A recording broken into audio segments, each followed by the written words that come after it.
En el nombre del Padre, y del Hijo, y del Espíritu Santo. Amén. Dios te salve María, llena eres de gracia, el Señor es contigo. Bendita tú eres entre todas las mujeres, y bendito es el fruto de tu vientre, Jesús. Santa María, Madre de Dios, ruega por nosotros pecadores, ahora y en la hora de nuestra muerte. Amén. En el nombre del Padre, y del Hijo, y del Espíritu Santo. En esta ocasión vamos a tener un pequeño seminario, un pequeño cursillo sobre antropología teológica. Ese va a ser nuestro tema. Por supuesto, ya explicaremos cuál es el propósito, cuál es el centro, el objetivo de este pequeño curso. Antropología teológica. Y vamos a apoyarnos sobre todo en la Biblia, claro está, en San Agustín, en Santa Catalina de Siena y algunos puntos de Santo Tomás de Aquino. Antropología teológica. Cuando hablamos de antropología, hablamos del hombre, del ser humano. Y cuando decimos teológica, queremos mirar al ser humano en relación con Dios, desde Dios, con Dios, en Dios y para Dios. Es un propósito muy amplio y lo que vamos a presentar aquí son solo algunos fundamentos, unos principios básicos y también algunas aplicaciones a nuestra vida.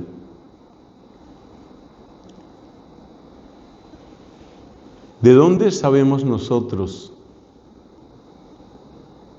sobre esa mirada divina hacia el ser humano? Lo descubrimos fundamentalmente en la Sagrada Escritura. La primera descripción que se hace del ser humano en la Biblia nos habla de imagen y semejanza. El ser humano, imagen y semejanza de Dios. Ahora bien, nosotros tampoco conocemos a Dios directamente. Entonces, de algún modo estamos hablando de dos desconocidos, porque a Dios no lo podemos conocer como se puede conocer una piedra, una flor, un animal o una teoría matemática o física. Dios no lo podemos poner delante o sobre una mesa y analizarlo. Pero el ser humano también es profundamente misterioso. Muchas cosas de nosotros mismos no entendemos. ¿De qué es capaz el ser humano? Una y otra vez nos asombra. Ya se trate de los logros técnicos, ya se trate de rasgos maravillosos de bondad, o ya se trate de actos terribles de crueldad, no sabemos hasta dónde llega ese abismo que es el corazón humano. Así que en realidad, cuando hablamos de el hombre y Dios, hablamos de dos misterios. Misterios que la Sagrada Escritura nos dice que están conectados. Y lo más hermoso que vamos a descubrir con la ayuda del Señor es que estos dos misterios, sin dejar de ser misterios, se iluminan mutuamente. Una expresión de San Agustín, que es una súplica, está en estas palabras: que yo me conozca, Señor, y que te conozca.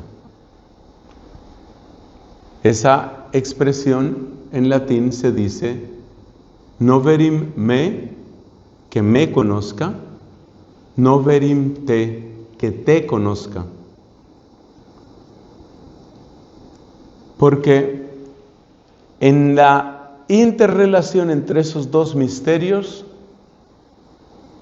maravillosamente, aunque se trata de dos abismos, como dice el Salmo, una cima grita a otra cima, cima con S por supuesto, con voz de cascadas, aunque se trate de dos abismos, de dos misterios tan profundos, finalmente se iluminan, hasta el punto que lo que vamos conociendo de nosotros nos habla de Dios, y lo que vamos conociendo de Dios nos habla de nosotros, del ser humano.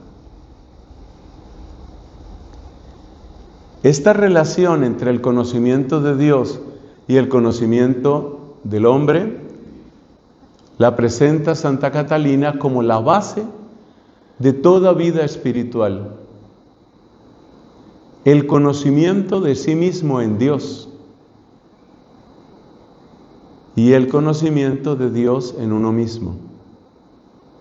Repito, son misterios inagotables y sin embargo, misterios que se iluminan mutuamente. Por eso, según el planteamiento de esta gran doctora de la Iglesia, nosotros estamos llamados a hacer una especie de recorrido permanente que va de nosotros hacia Dios y de Dios hacia nosotros. Y en ese recorrido, cada vez conocemos un poco más del Señor y conocemos un poco más de nosotros mismos. Misterios que se iluminan mutuamente.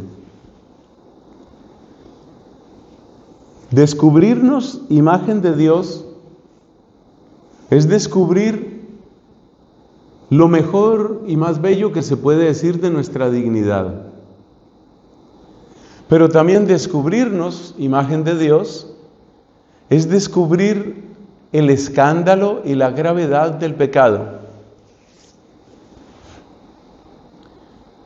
Vamos a hacer esta comparación.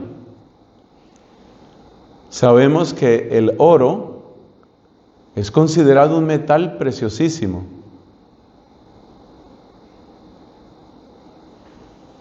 Si yo sé lo que vale el oro y por alguna razón tengo que recorrer uno de esos depósitos inmensos de basura y me encuentro una pieza de oro en medio del basurero, muchas preguntas me surgen. ¿Qué hace esto aquí? La grandeza del valor de ese oro contrasta dramáticamente con toda la basura que le rodea y que lo sepulta. Algo parecido es lo que sucede cuando empezamos a tomar en serio que somos imagen de Dios. Cuanto más comprendemos que somos imagen de Dios y que estamos llamados a ser semejanza de Dios, más espantoso, más doloroso, más triste se nos antoja la realidad del pecado. Al descubrir quiénes somos y a qué estamos llamados, el pecado nos conmueve, nos sacude, nos entristece. De hecho, es a través de esa realidad del pecado como la mayor parte de nosotros descubrimos lo que hemos perdido de ser imagen de Dios. Esto lo expresa San Agustín a través de una pareja de palabras.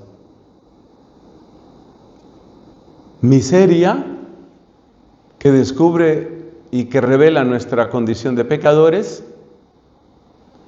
pero miseria que nos lanza, acuérdate de ese subir y bajar entre Dios y el hombre, miseria que nos lanza hacia la misericordia de Dios.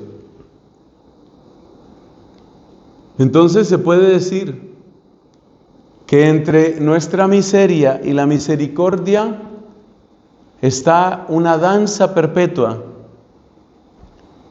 en la que siempre descubrimos más sobre Dios, su paciencia, su amor, su sabiduría, su providencia, su poder. Y más descubrimos sobre nosotros, nuestra necesidad, nuestra indigencia, nuestra nada, nuestra necesidad de redención.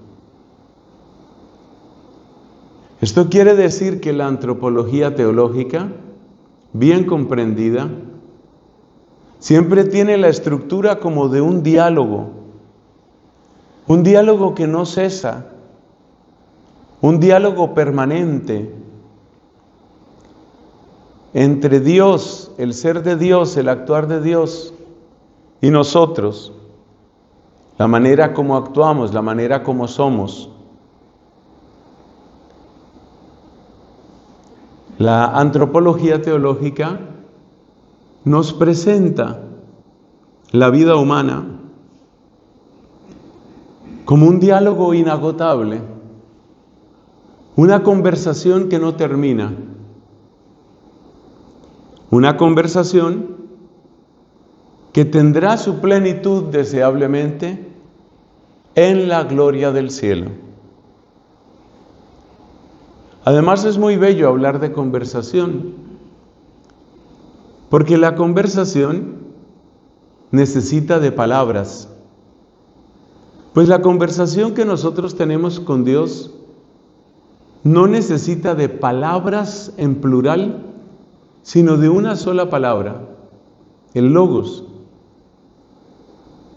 Cristo es la palabra que Dios nos da y Cristo es la palabra que nosotros le decimos al Padre. Y por eso todo el diálogo al que me he referido no es otra cosa que Cristo mismo. Cristo es el diálogo permanente entre Dios y el hombre, de tal modo que en Cristo nosotros conocemos al Padre y a través de Cristo el Padre nos mira a nosotros. El Padre no tiene otra manera de mirarnos sino Cristo. No tiene otros ojos para mirarnos sino los de Cristo. No tiene otras manos para transformarnos sino las manos crucificadas del Señor. Y a la vez, nosotros no tenemos nada digno de decirle al Padre, sino lo que le dice Cristo. No tenemos amor que sea digno del Padre, sino el del corazón de Cristo.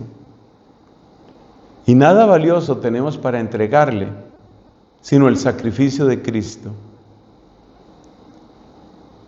En ese sentido, la antropología teológica desemboca forzosamente, necesariamente, desemboca en la cristología. Finalmente, es Cristo el rostro perfecto del hombre y la revelación perfecta de Dios. En la medida en que Cristo es revelación perfecta de Dios, es también esa palabra que Él nos da. Y en la medida en que Cristo es rostro perfecto del hombre, es todo lo que nosotros le podemos dar a Dios. Este carácter de mediación de Cristo es el que describe Santa Catalina de Siena cuando se refiere a nuestro Señor como un puente. Y no hay otro. Un puente que no tiene paralelo ni tiene reemplazo. Un puente que es camino único y verdad y vida para ir de nosotros al Padre, porque es el puente por el que el Padre también quiso venir a nosotros. Catalina lo describe como un puente que va de la tierra al cielo. Ese es el planteamiento. Lo que acabo de decir es el planteamiento resumido de lo que es toda antropología teológica. Siempre es una referencia a que somos imagen y semejanza de Dios. Una imagen y semejanza lastimada, oscurecida por el pecado, lo cual nos lleva, siguiente paso, a descubrir nuestra miseria y a descubrir la misericordia divina. Así se establece un diálogo, ese ir y venir entre el Padre y nosotros, y ese diálogo finalmente se condensa en el Logos, en el Verbo eterno. Ese diálogo es Cristo. Y en Él podemos conocer quién es Dios y podemos conocer quiénes somos nosotros. Que en Él conocemos quién es Dios, lo dice la misma Escritura. Son las palabras que Jesús nuestro Señor le dice al apóstol Felipe. Porque Felipe le dijo, muéstranos al Padre y eso nos basta. Sabemos la respuesta de Cristo. Tanto tiempo estoy con vosotros, Felipe, y no me conoces. El que me ha visto a mí, ha visto al Padre. Ahí se ve que en Cristo tenemos todo conocimiento del Padre.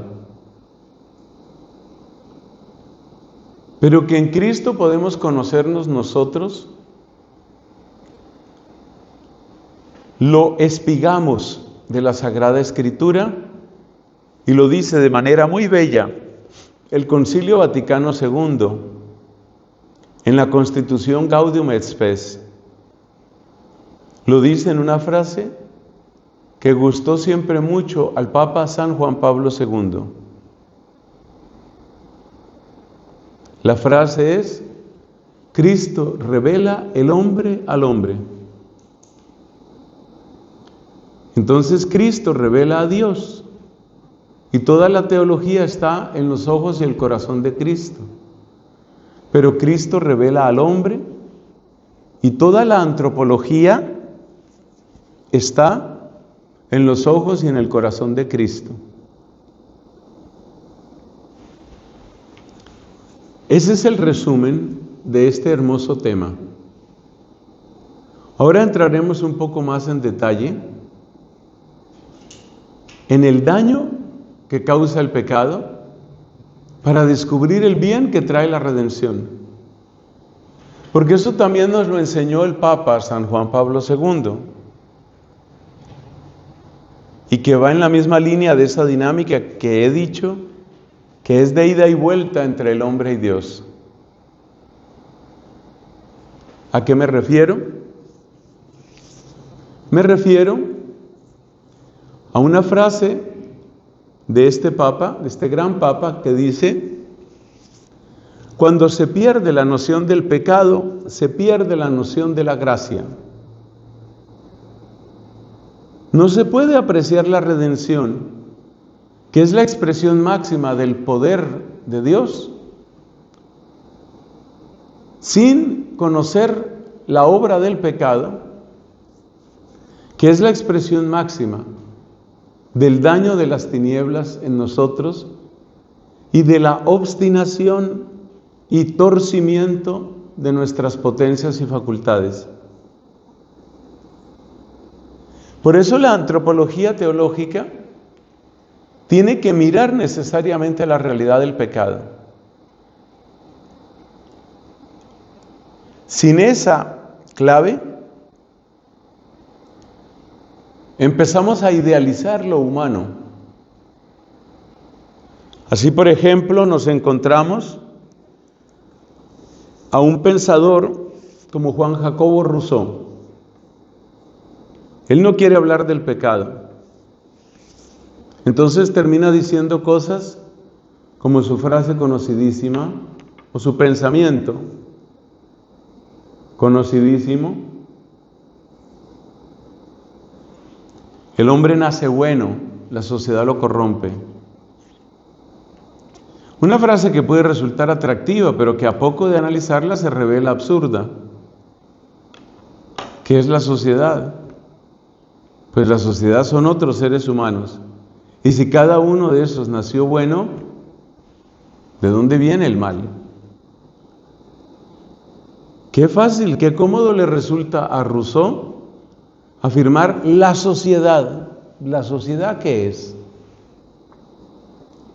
¿Por qué cae Rousseau en ese absurdo que tantas consecuencias tiene? Rousseau cae en ese absurdo porque no quiere hablar del pecado. Y está demostrado que el que no quiere hablar del pecado es porque no quiere hablar del arrepentimiento. Y resulta que el arrepentimiento es la gran puerta para la obra de la redención. Por eso Jesús empieza su predicación, según nos cuenta San Marcos en el capítulo 1, Jesús empieza a predicar precisamente pidiendo conversión. El reino de Dios se ha acercado. Convertíos y creed en el Evangelio. Entonces la antropología teológica tiene que empezar por el misterio del pecado y la redención. Ahora bien, ¿qué es lo que nosotros queremos decir con la palabra pecado? Queremos referirnos al uso torcido de nuestras facultades. Por ejemplo, tenemos una inteligencia. Si yo utilizo esa inteligencia para mentir astutamente, ahí está el pecado. Tenemos un cuerpo que es una maravilla. Si yo abuso de ese cuerpo, con el placer, por ejemplo, hasta arruinarlo, ese es el pecado. O sea que básicamente el pecado es el mal uso.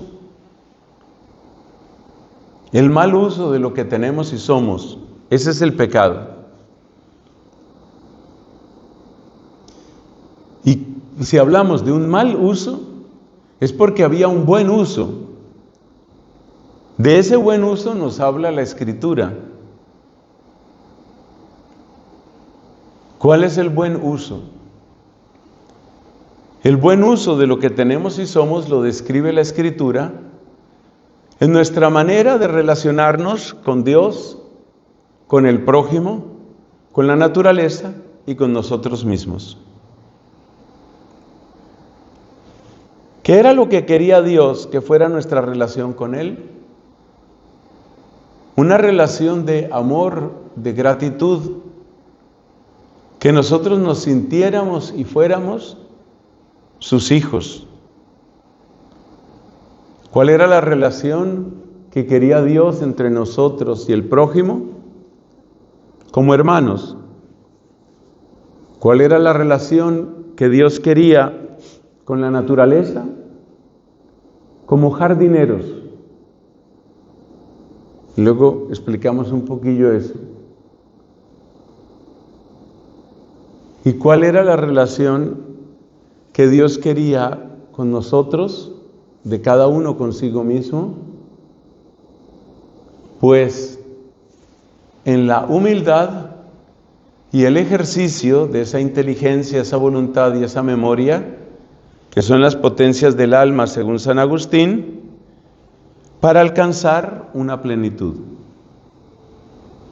Bueno, entonces, ¿qué es lo que va a hacer el pecado? El pecado va a dañar todas estas relaciones. ¿Cómo se daña la relación con Dios? Ya no lo veo como un amigo. Ya no lo veo como fuente de bondad. La manera como el pecado quiere que miremos a Dios está en el lenguaje de la serpiente en Génesis 3. ¿Quién es Dios? ¿Cómo aparece Dios en ese pasaje? Dios es envidioso y es cruel. Es poderoso, pero envidioso y cruel. ¿Cómo aparece la envidia? Observemos la frase que la serpiente le dice a Eva. ¿Es verdad que Dios os prohibió comer de todos los árboles? Eso es crueldad y eso es envidia. Crueldad, porque pone todo ese alimento pero no puedes tocar nada. Y envidia, porque dice la serpiente, bien sabe Dios que si coméis de este árbol, seréis como Él. O sea que Dios es uno que no quiere que le alcancemos, que no quiere que seamos como Él, y que además nos ofrece bienes que son imposibles, inalcanzables.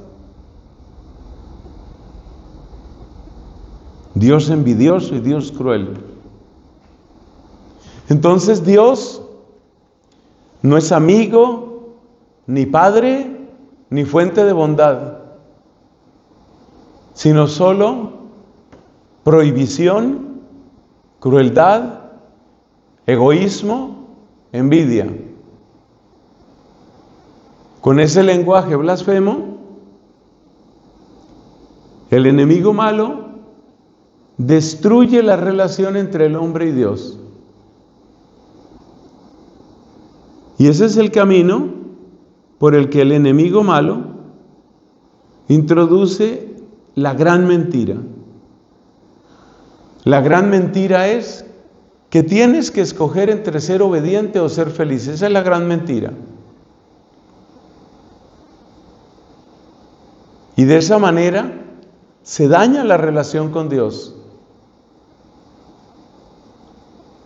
Destruida esa relación con Dios, que tenía que ser una relación de amor y de gratitud, entonces el hombre pretende ser Dios. Bien sabe Dios, dice, que si coméis, seréis como Él. Y entonces la mujer y luego el hombre comen de esa fruta para ser Dios, pero para ser Dios a su manera. Para ser Dios en reemplazo de Dios. Para ser Dios en vez de Dios. Eso es lo que quieren. Y ese es el pecado. Ese pretender ser Dios sin Dios, eso es exactamente la definición de soberbia. Pretender ser Dios sin Dios. Por eso dice Santo Tomás de Aquino que en todo pecado hay soberbia. Porque en todo pecado uno prefiere siempre su manera, su opción, su decisión, por encima de la decisión de Dios, del querer de Dios, del amor de Dios. Todo pecado es la imposición de mi yo sobre la voluntad, la sabiduría, la providencia, el amor divino. Así se daña esa relación entre el hombre y Dios. Entonces ya el centro no queda en Dios, el centro queda en mí. El centro queda en mí. Una vida centrada en mí. Pero el problema está, bueno, de ese siguen todos los demás problemas. Pero el primero que surge es que si yo estoy centrado en mí y tú estás centrado en ti, ya no es posible que seamos hermanos. Porque una vez que el hombre se erige en un Dios y se considera Dios, ¿cómo podrá mirar al otro ser humano? ¿Cómo lo podrá mirar? Tiene que ser mi herramienta, mi esclavo, mi juguete, o mi enemigo, o mi enemigo. Entonces mi prójimo es el que compite conmigo, es mi adversario, hay que eliminarlo.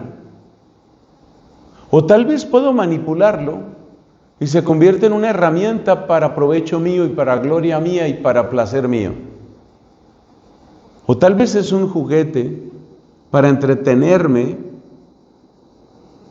para aprovecharlo.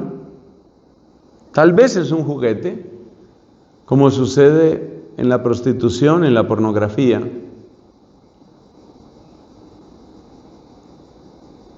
Es decir, que una vez que el hombre se ha rebelado contra Dios y por lo tanto ha tomado el lugar de Dios, ya no puede relacionarse con el prójimo. De hecho, ya no tiene prójimo, porque lo único que le interesa de ese prójimo es ponerlo en función de sus propios intereses, en función de su propio deseo. Entonces vamos recapitulando. ¿Cómo se daña la relación con Dios? Se daña en la medida en que entra la semilla de la soberbia. La soberbia humana es el eco en la historia de la humanidad de la frase de Satanás: no serviré, non serviam. Se daña la relación con Dios porque el hombre pretende ser Dios. Se daña la relación con el prójimo porque si yo quiero ser Dios y tú quieres ser Dios, somos enemigos. Si yo quiero ser Dios y tú te dejas manejar por mí, entonces tú serás mi esclavo, mi esclava, mi herramienta, mi juguete. Se daña la relación con el prójimo. Ahora miremos cómo se daña la relación con la naturaleza. La palabra que utiliza la Biblia para referirse a la naturaleza es la palabra jardín. Esa palabra es preciosa, porque la relación de un jardinero con su jardín es exactamente la relación que Dios quiere tener con nosotros. Que Dios quiere que tengamos con la naturaleza. El jardinero cuida, embellece, pero también disfruta y aprovecha. Esa es la relación que Dios quiere que tengamos con la naturaleza. El Papa Francisco divulgó mucho una expresión: la casa común. Una casa que hemos de cuidar, pero que también disfrutamos y aprovechamos. Esa era la relación justa con la naturaleza. Y por eso decimos que el ser humano está llamado a ser el jardinero. Jardinero por la palabra jardín. Es decir, cuida, cultiva, disfruta y aprovecha, los 4 verbos. Esa es la relación que hemos de tener con la naturaleza. Cuida, cultiva, disfruta y aprovecha. Pero cuando entra el pecado y el hombre pretende ser Dios y todo lo quiere para sí mismo, tiene un problema gravísimo. Y es que ha sacado de su vida al único que podía llenarla, es decir, a Dios. Dios que es infinito.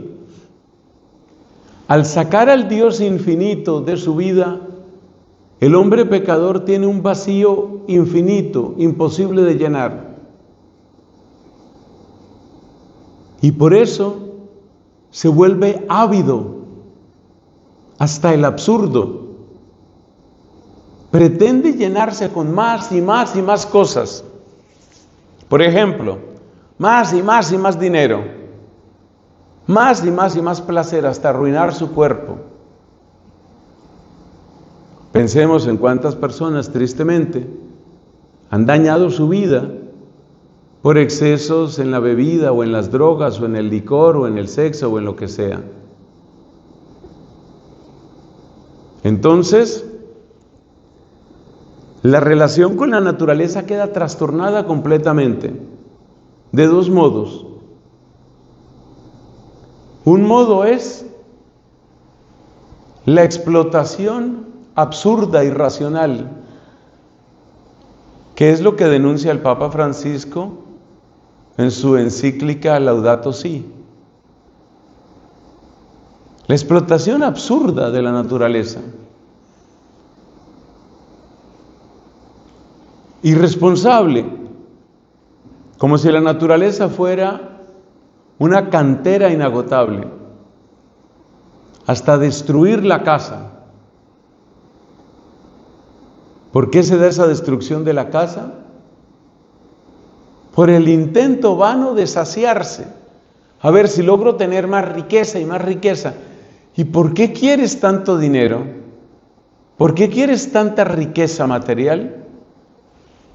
Porque tengo un vacío terrible, porque saqué de mi alma a Dios y ha quedado un vacío que trato de llenar.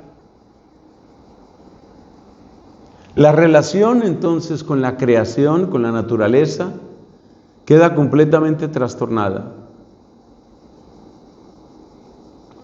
Pero hay otro modo como también se daña esa relación. Esa relación también se daña adorando la naturaleza, idolatrando la naturaleza. Es una manera de reemplazar a Dios. En algunas culturas, pues ya sabemos, se ha dado la adoración del sol, de la luna, de montañas o de la Pachamama. Adorar cosas. Adorar la naturaleza.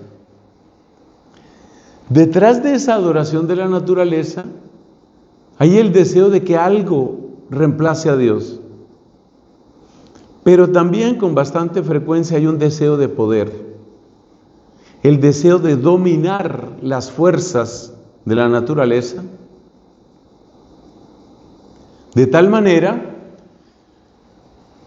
que puedan cumplir mi voluntad. Claro, como el pecado nos ha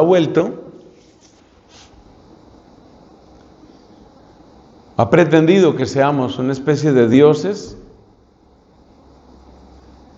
entonces ese Dios de mentiras, que es el ser humano en el pecado, ese Dios de mentiras quiere que se cumpla su voluntad. Puesto que no se pliega a la voluntad de Dios, entonces intenta que se le cumpla su voluntad.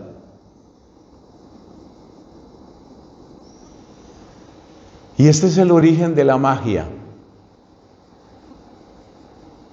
La magia es la expresión de un corazón que pretende lograr su voluntad a cualquier precio. Quiero tener suerte, quiero tener más ganancias, quiero el amor de tal persona, y como yo soy el centro de mi vida, entonces, ¿cuáles son las fuerzas para lograr eso? ¿Cuál es la poción mágica para lograr eso? ¿Cuál es el encantamiento para lograr eso? ¿Cuál es el fetiche para lograr eso? ¿Cuál es la posición de los astros que me garantiza que se puede hacer lo que yo quiero? Esa es la manera como la naturaleza queda prostituida y se utiliza para magia. Se daña la relación con Dios, se daña la relación con el prójimo, al que ya ahora miro como mi adversario, o ya dije, mi herramienta, mi juguete. Se daña la relación con la naturaleza, sea por la explotación irresponsable o por la adoración idolátrica. Pero el daño más terrible es el que experimenta el hombre en sí mismo, la relación consigo mismo. Porque el ser humano, convertido en una especie de diosesillo, ese ser humano pasa alternativamente por la máxima exaltación y por el peor decaimiento. La máxima exaltación, lo puedo todo. Y el peor decaimiento, soy un desastre, soy un asco, no puedo nada. La ebriedad de un pensamiento temerario que cree que no tiene límites. Y luego, la amargura de la frustración de comprobar la propia incoherencia y de sentirse finalmente incapaz de todo. Esa es la terrible situación del hombre en pecado. Siempre utilizo la misma comparación.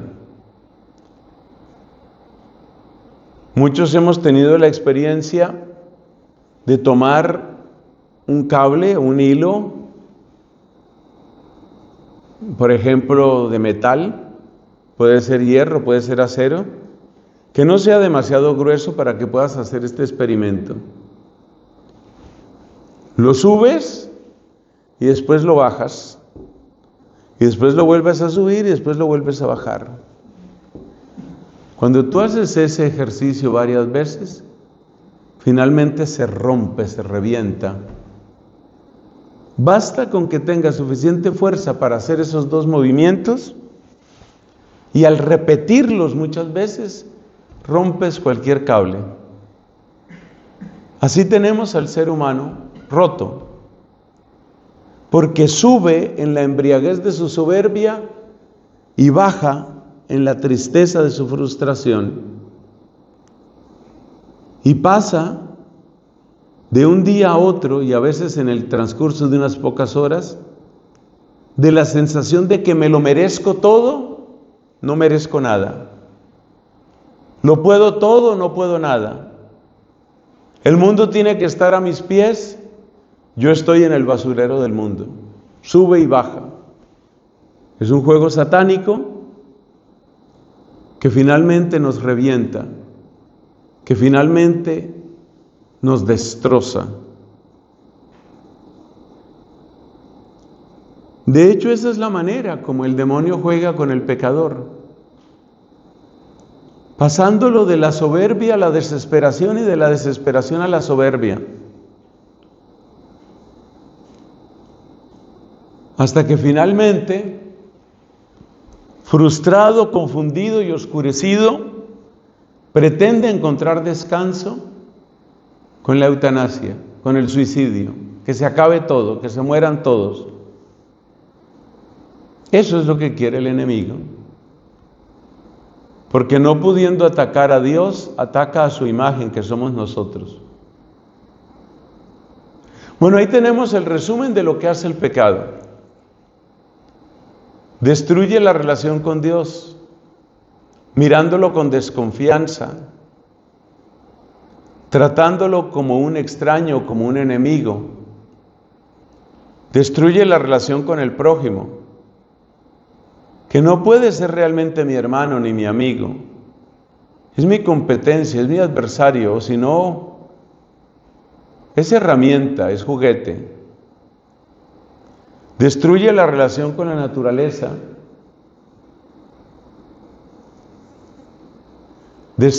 Despedazando el don natural con una explotación irresponsable o adorando estúpidamente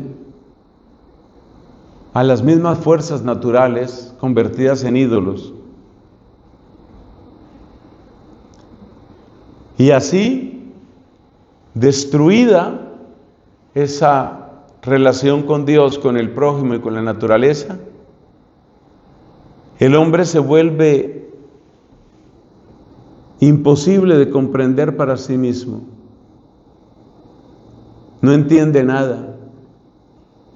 Solo siente al mismo tiempo una repulsa terrible.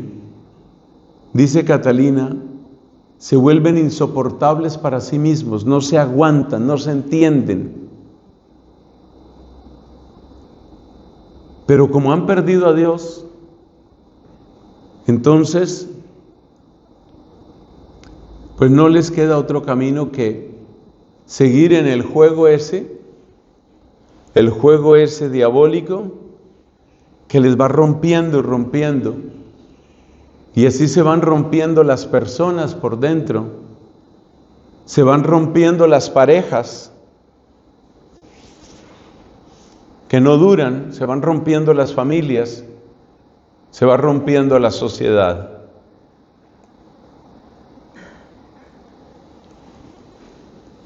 Lo maravilloso empieza a partir de este momento, cuando nos damos cuenta que Dios en su piedad no detuvo su amor. No detuvo su amor ante el pecado. Ese es el comienzo de la buena noticia. Y la buena noticia ya está ahí en el capítulo 3 del Génesis, el mismo que nos cuenta, en primer lugar, qué hace el pecado.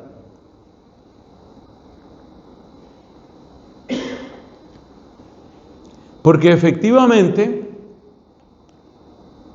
cometido el pecado,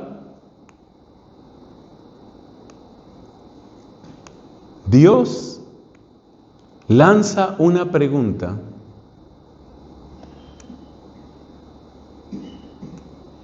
Le pregunta a Adán, ¿dónde estás?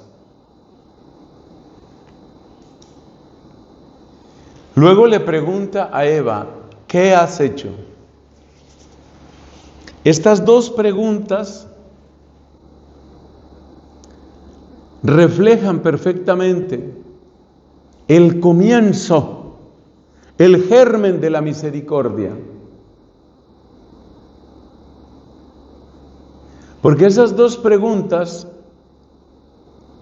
son algo así como el alba de la verdad en el alma humana. Ahí empieza a amanecer. Ahí empieza a amanecer la verdad. Y con esos primeros rayos que podríamos considerar tan pequeñitos, tan débiles, ya hay sin embargo una entrada de Dios que quiere recuperar a su criatura.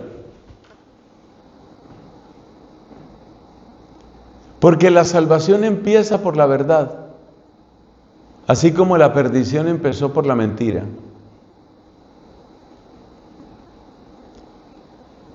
Cuando hablé de la acción del demonio, dije que el demonio pretende instalar la gran mentira. La gran mentira es, tienes que escoger entre ser obediente o ser feliz. Esa es la gran mentira.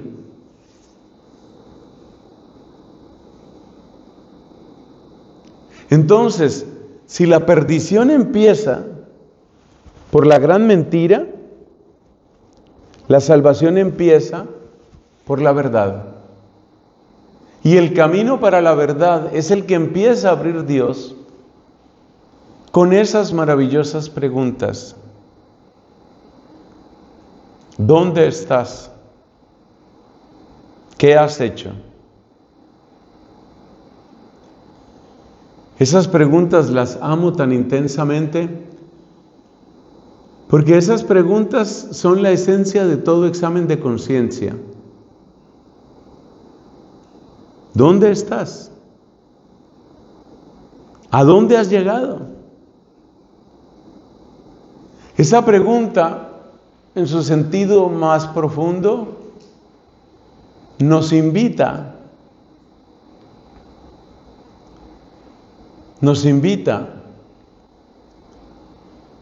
a reconocer nuestra condición, a extrañarnos. Observa lo que le sucedió al hijo pródigo, ¿qué hago yo aquí?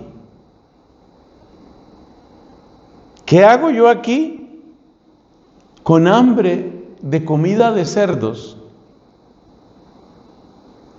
En ese pensamiento que tiene el hijo pródigo,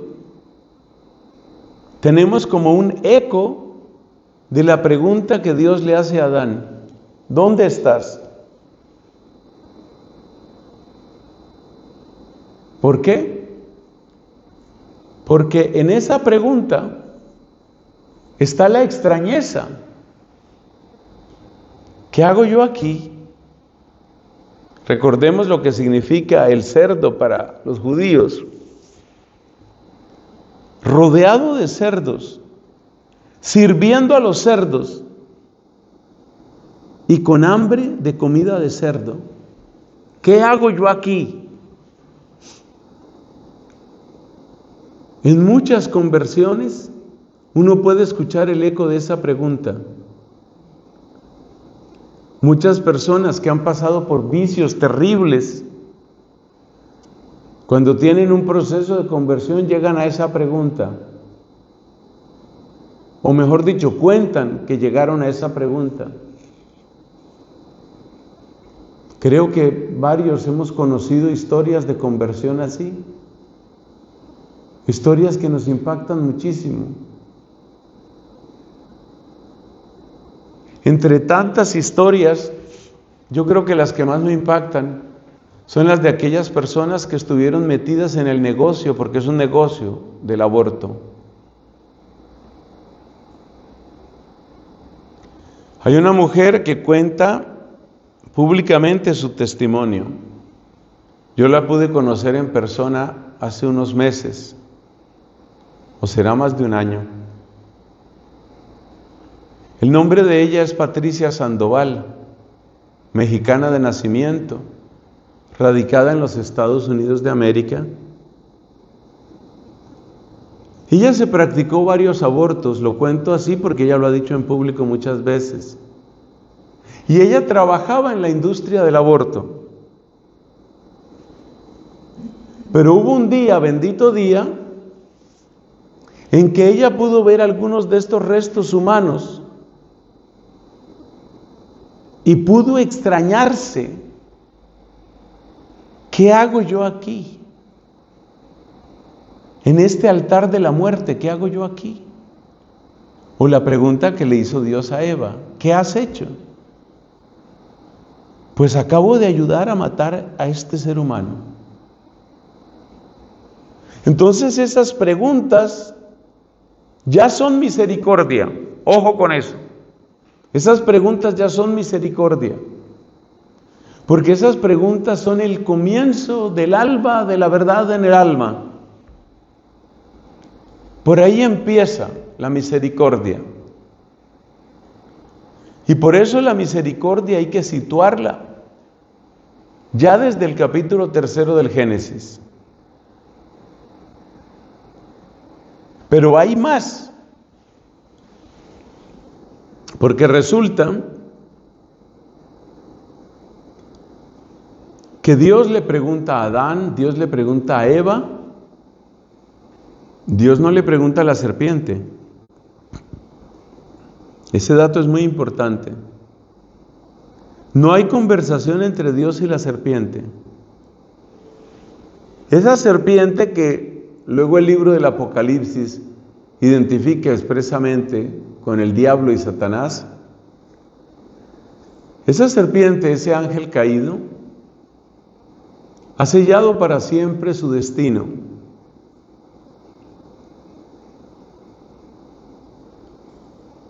Y por eso,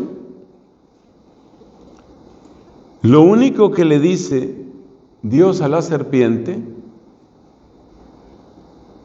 es la confirmación en el espacio de la historia humana de la misma sentencia que ya pesaba sobre esa serpiente por su propia decisión de rebeldía contra Dios.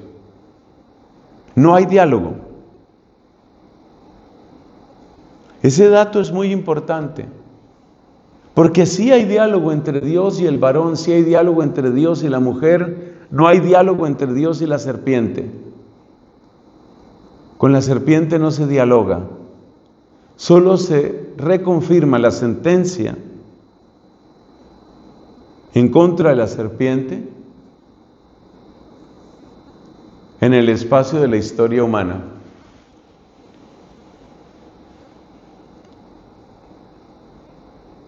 El hecho de que al ser humano se le habla,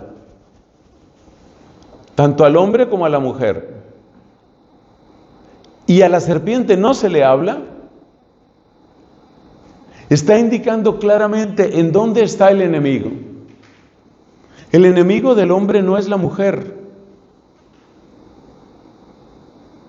El enemigo de la mujer no es el hombre.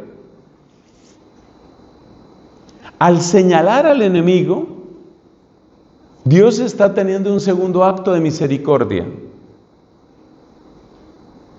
Está mostrando dónde está el problema, dónde está la raíz del problema, que es la insidia envidiosa del demonio.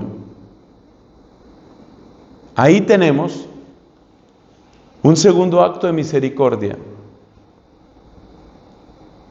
Para que no nos quedemos indefinidamente mirándonos, acusándonos y hundiéndonos a nosotros mismos, o mirando a nuestro prójimo y decir, ¿te das cuenta? Por tu culpa, por tu culpa, por tu culpa. No, no hay que hundir al otro. Hay que saber dónde está la causa, dónde está el origen de esa maldad. Y al descubrir el origen de esa maldad, también descubrimos una posibilidad de salvación. Ese es el segundo acto de misericordia. Luego viene un tercer acto de misericordia, que no lo parece al principio, pero sí lo es. La vida se vuelve difícil. El campo dará para ti cardos y espinas, le dice Dios a Adán, refiriéndose a la actividad típica de los varones en aquel tiempo. Cada parto será dolor para ti, le dice a la mujer, refiriéndose a lo que es más propio de ella, la maternidad. La vida va a ser dura, y esa dureza se expresa en la expulsión del paraíso. Pero la expulsión del paraíso es misericordia. ¿Por qué? Porque cuando el ser humano se ha rebelado contra Dios, solo puede recuperar su condición de criatura por el áspero camino del dolor, de la dificultad y de la limitación. ¿Qué fue el pecado? Pues el pecado fue un pretender suplantar a Dios, ya lo dijimos. Un pretenderse infinito. Pues hay que tener una gran misericordia para recordarle a ese loco que es el ser humano en pecado. Ese loco que se cree infinito, hay que recordarle que sí es finito. Hay que recordarle que es criatura. Porque cuanto más dure el enajenamiento y la absurda ebriedad de creerse infinito, peor será su condición. Entonces las dificultades, los obstáculos, son providencia. Las limitaciones, y eso incluye contradicciones, factores que no podemos controlar, accidentes, enfermedades, vejez, son providencia. Porque todo ello nos devuelve a nuestra condición de criaturas. Puesto que el pecado fue una tonta ebriedad en la que nos creíamos infinitos, pues la conversión será un despertar de sensatez en que nos descubrimos finitos. Y eso es lo que va a traer el dolor y el sufrimiento. Cuando llega la contradicción que no puedo evitar, Cuando llega el dolor que siempre nos visita de una manera o de otra, dolor físico, emocional, lo que sea, redescubrimos nuestra condición de criaturas. Y en ese descubrimiento hay una gran misericordia. Llevamos 3 misericordias. Primero, el diálogo. Segundo, señalar al verdadero enemigo para que no nos quedemos jugando todo el tiempo a que el culpable eres tú, la culpable eres tú. Tercero, la dificultad. Pero ahora viene la cuarta y gran esperanza con la que terminamos esta primera reflexión. Esa cuarta esperanza está en las palabras que le dice el Señor a la serpiente con referencia a la mujer. Pondré enemistad entre ti y la mujer. Eso es importantísimo. Claro, muchos padres de la iglesia vieron ahí una anticipación de María Santísima. No quitamos esa interpretación. Pero lo que quiero destacar en este momento es otra cosa. Cuando Dios le dice a la serpiente, que es la enemiga de Dios, le dice, pongo enemistad entre ti y la mujer, Dios está declarando a favor de la mujer